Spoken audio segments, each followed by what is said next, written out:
Ketті.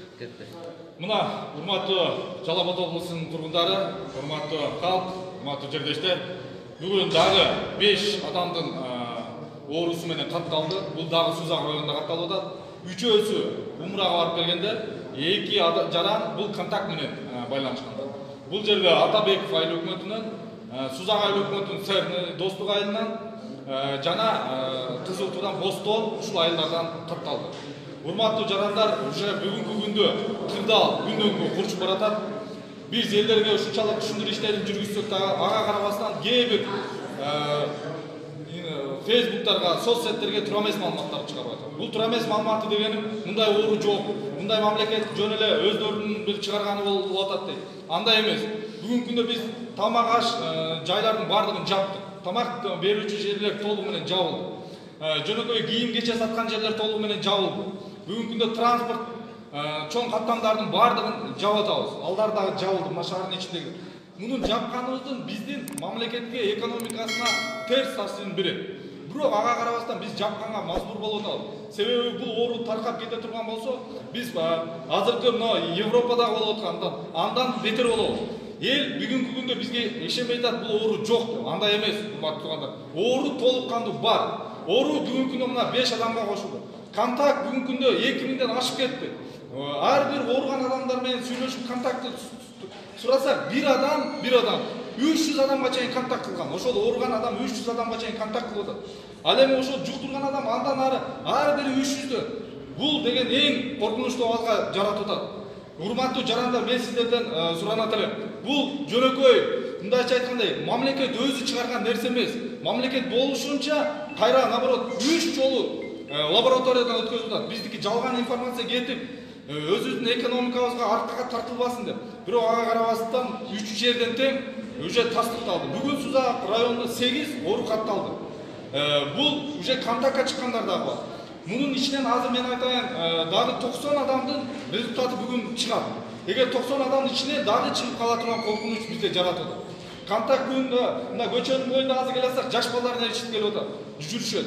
Жаш баланы биз эшикке чыгарууну катуу тыйым салып атабыз. Эми жаш баланы көчөдөн көрсөк, анда биз катуу чараны көрүшкө туура келет, урматтуу жердештер.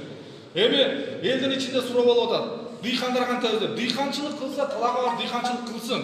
Бирок жаш баланы эшип алып, шаардын ортосунда тегеренип жүргөн бул дыйканчылык эмес. Продуктар питания, тамак аш сатылган магазиндердин бардыгы толук кандуу иштейт. Бирок ошол жерге дагы балаңарды эшиктеп келип, же болбосо ошол продукттар кылганга дагы бир баланы эшиктеп келүү зарылбы? Мен таң калам. 3-3төн элчишип алып, жетелешип алып жүрүп, баягындай тамак аш сатып алыш ушунчалык зарылбы? Мына бүгүнкү күндө бет каптар аз келип атат. Чынын аны моюнга алабыз. Бирок ошол бет капты 3төн гана сатылып атат. Нема аптекаларында.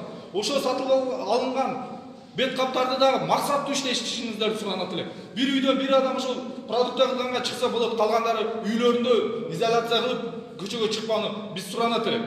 Буну бардыгыбыз биргеликте аракетибизди жасашыбыз керек, урматтуу жарандар. Азыр кээ бирлер ишенбейт, ал ишенбөөчүлүктөн алыс болуңуздар. Эми мындайча айтканда, бүгүндөн баштап азыр дагы биз бүт укук көрүү органдары чогулуп атабыз. Сузак районунун 5 бурчунда бул оору катталды. Демек бул Жалал Абад шаары Сузак районунда өтө кооптуулукту жаратып атат. Азыр биз сире карап чыгабыз, эгер 10 келсе, анда областтык өзгөчө кырдаалды киргизебиз. Эгер областтык өзгөчө кырдаалды киргизгенде бардык жерлерде блокпосттор, уже блокпосттор чыгып атат. Мен анда айтып кетейин. Райондордун бардык райондорго блокпосттор коюлат.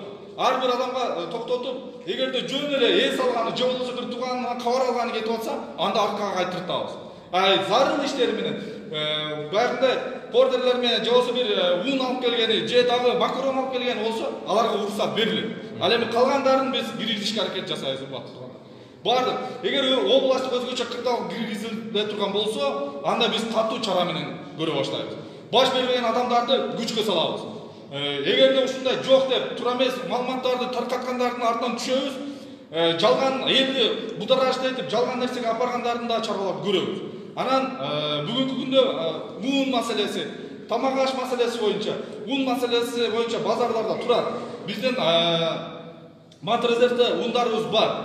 Азыркы күндө биздин менин биринчи орун басарыбыз Бишкек шаарында ошол жактан ундарды ар бир унду канча фура кетип атат, аяктан көзөмөл кылып чыгарып турганга биз келишкенбиз. Алар ал жактан келет, ундар толук таркалат, андан сырткары мына гум помощьтар келе баштады.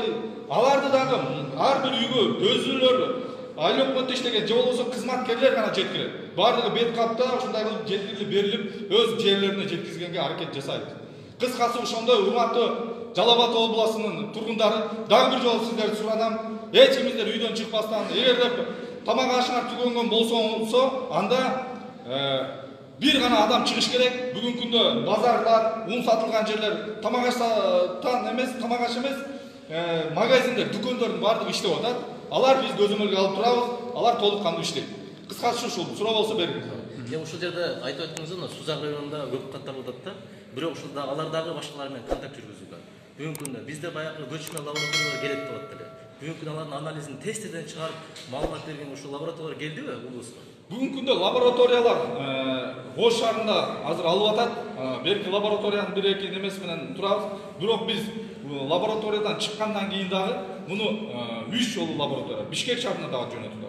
Тастыктап ушул может жалган чыгып калып, тура эмес чыгып калган болбосу үчүн кайра Бишкек шаарына жөнөтүлүп атат. Бишкек шаарынан качан Бишкек шаарынын лабораториясынан да кут ошондой анализ менен чыга турган болсо, анда биз ошондон кийин гана ушунча адам катталды деп каттап атабыз. Кайсыл айылдарда экенин так айтып коесузбу? Бүгүнкү күндө Сузак районунун бүгүн азыркы биз чектөөгө алган айылдан бар.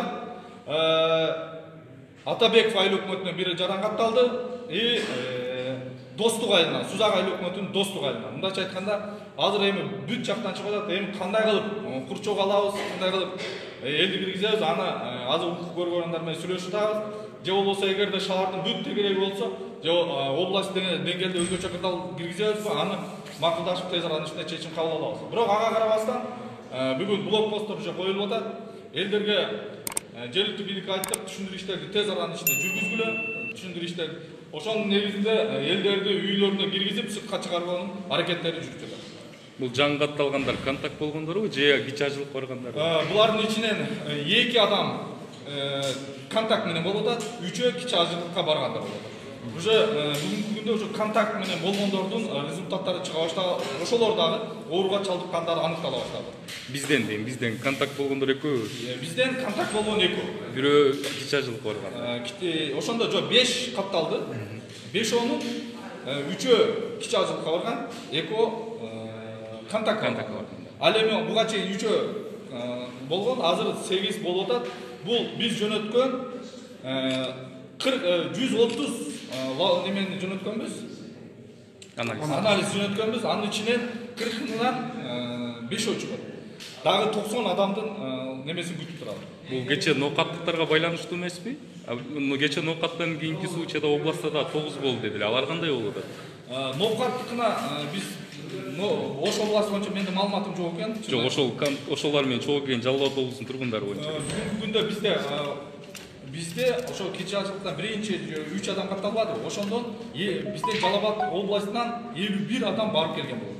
Ошонун ичиндегилер, ошондо бир самолетте келгендер болуп атат да. Ошол бир самолет, бир рейсте келгендердин ичинен уже оору чыгып атат. Алар келип туруп контактты жүргүзүп атат дагы. Бүгүнкү күндө Сузак районунун тегерегинде уже чыга баштады. Ошо кече ноокаттан келгендерден 55 мамлекетибиз барыбыздын бир сыноого мына туш келдик. Мына биздин жарандарда коронавируска мына оорусу менен ооруп, саламат сактоо министрлиги муну жарыялады. Ана бул боюнча Сузак районунда өзгөчө кырдаал кирди. Элдин саламаттыгын, коопсуздугун камсыздоо боюнча штаб түзүлдү. Алар жакшы аракеттерди кылды. Айрыкча биздин медиктер мындай эч качан күрөш болгон эмес. Аларды мобилизация кылыш, аларда жакшы деп берди. Эки өкмөттүк штаб дагы экономикалык коопсуздук боюнча дагы ал үчүндө түзүлдү мартта. Саламаттык коопсуздук сактоо боюнча штабтар аракет жасап иш-чараны түзүштү. Күнү түнү иштеп аткан дарыгерлерибизди экономикалык коопсуздукту сактап жаткан жарандарыбызга колдоо көрсөтүш керек. Мына ушундай мезгилде мына көрдүңүздөр, кымбаттатып бааны ошонун эсебинен байын деген чай кошуларды мына токтотуу боюнча иш аракеттер абдан катуу жүрдү, оңойлгон жок. Тиешелүү мамлекеттик органдар, жергиликтүү бийлик мына катуу иштешип токтотушту. Эң негизгиси саясий чай кошулууга жол берүүгө чакырам.